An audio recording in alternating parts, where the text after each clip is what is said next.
The Detroit Pistons are currently rolling on an 11-game winning streak, and they got 3 of those wins with Cade Cunningham out of the lineup, which is kind of surprising because from a bird's eye view, Detroit doesn't have a ton of ball handlers or playmakers outside of Cade. Jaden Ivey has been out since January 1st, and coming into this year, Caris LeVert was the only other notable on-ball guy that they had. But over the past 5 games, second-year guard Daniss Jenkins has been getting a lot more playing time, and over this stretch, he's given Detroit's offense a really good lift. In this video, we're going to do a deep dive on the film and go over exactly how good Jenkins is right now and how he could fit with the Pistons offense going forward. Now, with the ball in his hands, Jenkins does his best work attacking the basket. Physically, there isn't much that stands out about his build.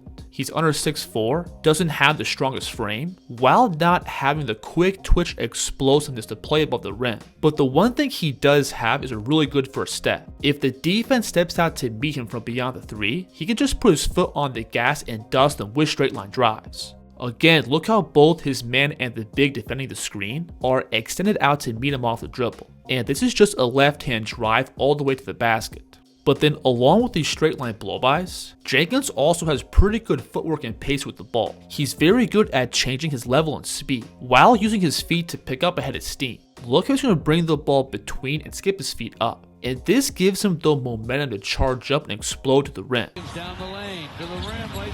This is kind of an SGA style of blow-by, where he casually brings the ball through, but as the ball is traveling to his outside hand, look how he's going to reset his feet. And with this opened up stance, he's in the perfect position to dart to the rim. We can see the same move here where he's walking his man down going between, but as the ball travels through to his left, look how he's going to again open up his stance. And from here, it's just 2 dribbles all the way to the rim. And then while hitting these punching moves, Jenkins also has the control to sharply change direction. This move here is nasty, where he's first going to hit a push cross to his right, to then plant that right foot and transfer the ball behind. The ball control and footwork it takes to hit a move like that is pretty advanced. And that ball and body control also allows him to set up shots in the mid-range. He's gonna again hit the turbo button, to then slam the brace going behind and pop up for a 2-foot jumper. And what I really like about the way Jenkins plays is that most of his moves are just simple and direct. But if he gets cut off or the defense collapses on him, he's got the ball control to navigate out of it.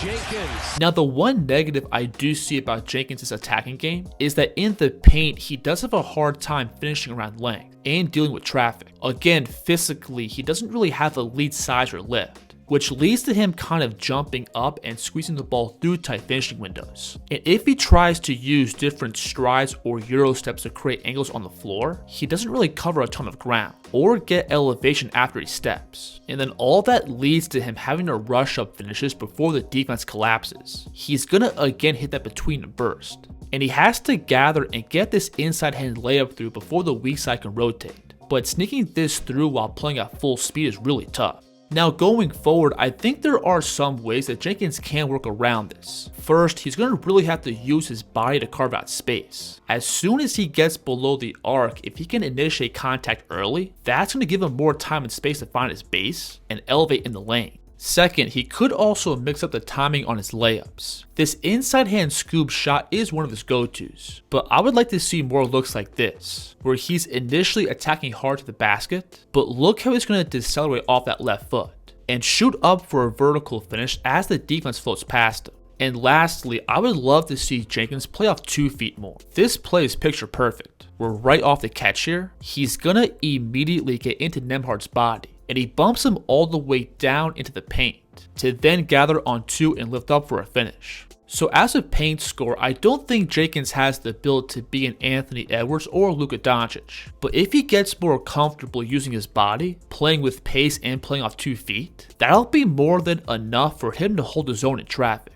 Now, because Jenkins has the skill to both beat his man and put pressure on the rim, that naturally feeds into his in-between scoring. Whenever he attacks below the arc, the defense is typically looking to collapse, and that ball control and footwork allows him to work to open space to elevate. As he turns the corner off the screen, look how Vooch is already dropping back below the elbow. And for Jenkins, this is just a routine pound dribble step back. I love the pace and footwork here, where Jenkins is first going to hit this hezzy cross, to then drop his shoulders as if he's looking to attack all the way to the rim. but from here, he has the control to pound off that left foot for a step back. And that shot making also extends out to the 3. He may not be an elite off the dribble shooter yet, but I think the foundation is for sure there. He's got a good base, brings the ball up in one smooth motion, plus his mechanics are consistent. And right now, I think he's already a guy that the defense can afford to leave open. Jenkins. Now, out of pick and roll, Jenkins being able to both shoot and turn the corner is obviously going to pull some heavy defensive shifts. And for the most part, he's been able to capitalize on his own gravity. First, he's already comfortable snapping these tight pocket passes to the roller. Watch him roll this pass underneath the defense's hands. Jenkins can also map the whole floor very well. He can see and make plays behind him while collapsing the defense, read the weak side to help rotating down towards the paint, while having really good pace and letting the play unfold. Look how he's just going to pause here for one dribble, giving Duren more time to roll to the basket. This is another big time read, where Jenkins rejects the screen to his left, and watch him get into Nembhard's body and attack across the paint. And this is meant to pull this weak side defender up, clearing up the rim for a backside lob. And what's also impressed me is how advanced some of his deliveries are, from transferring the ball to his inside hand to kneel the ball into tight spaces, or snapping one-hand cross-court reads off a live dribble. This right here is a left-hand pass off the bounce to the opposite wing. From Jenkins' ability to find the roller, read the whole floor, and deliver passes in a variety of ways, he's already got the tools of an elite NBA playmaker. Going forward, I think it just comes down to him getting a little more experience. Last year, he only played in 7 games, and they were all garbage time. This really is the first time we've ever seen him with high usage in an NBA setting. So naturally, that's going to lead to him having some more turnovers, or just making the wrong reads in spots. In general, I would like to see him get a little more comfortable keeping his dribble alive. Once he turns the corner out of pick and roll, there's times where he's a little bit too eager to pick up and force up shots or passes that haven't developed yet.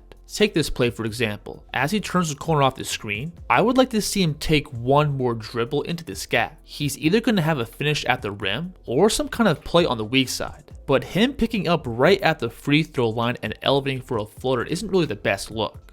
I think for Jenkins, the next step for him is to weaponize his ability to both score and pass. I would love to see more plays like this, where he comes off this handoff and he's going to use his eyes to sell the pass and move Drummond back, which gives him the angle for this high bank shot. But again, I think all of this is just an experience thing, because from a skill standpoint, I think Jenkins checks all the boxes. He's got the ball control and quickness to beat the first line of defense. He can create shots in the mid-range and behind the 3, and from every spot on the floor, he can punish aggressive shifts with his passing.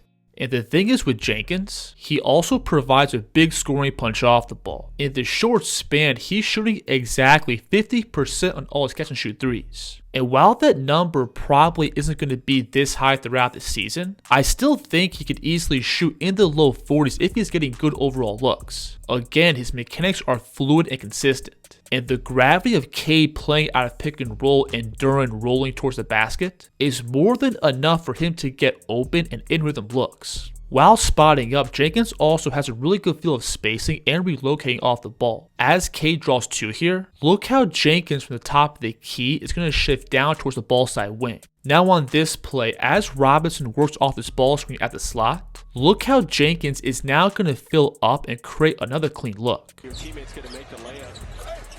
And like we saw with this game off the bounce, that outside shooting typically pulls aggressive rotations up towards the 3, giving him the leverage to initiate drives off the catch. And while attacking closeouts, Jenkins does have a pretty good feel of angles and leverage. Watch him here fill up towards the ball, to then catch and rip back to his right. And he's going to gather it high to step through this gap and bump his way into a finish. Look how he already has his feet skipped up before he receives the ball. And this gives him the momentum to burst into his drive. And he's going to again pick it up and use those strides to step past his gap defender. That ability to both shoot and put the ball down really is the kind of all-ball scoring that Detroit needs. I've said it before, I thought last year the dynamic of both Malik Beasley and Tim Hardaway Jr. gave Detroit's offense really good floor spacing around Cade. Because like Jenkins, both of those guys could shoot and attack aggressive rotations off the dribble. And having guys like that spotting up while Cade's operate at pick and roll will bend the defense and make them as a team really hard to guard. So at the backcourt position, Jenkins is a pretty versatile offensive piece. You can plug him in alongside Cade and he can fill in the role as a spot-up shooter, while being able to put the ball down and punish aggressive shifts. And then with Cade on or off the floor, you can also run a decent amount of your offense through Jenkins. He's got the quickness and ball skills to beat his man on the perimeter. He can create shots in the mid-range and from 3, and he's already a pretty well-rounded passer from every spot on the floor. Having a backcourt player alongside Cade who can fill in every position like that is something Detroit really missed in last year's postseason. Going forward, if Jenkins can continue to have this kind of output, he's going to have a big role for this team for the rest of the regular season and in the postseason.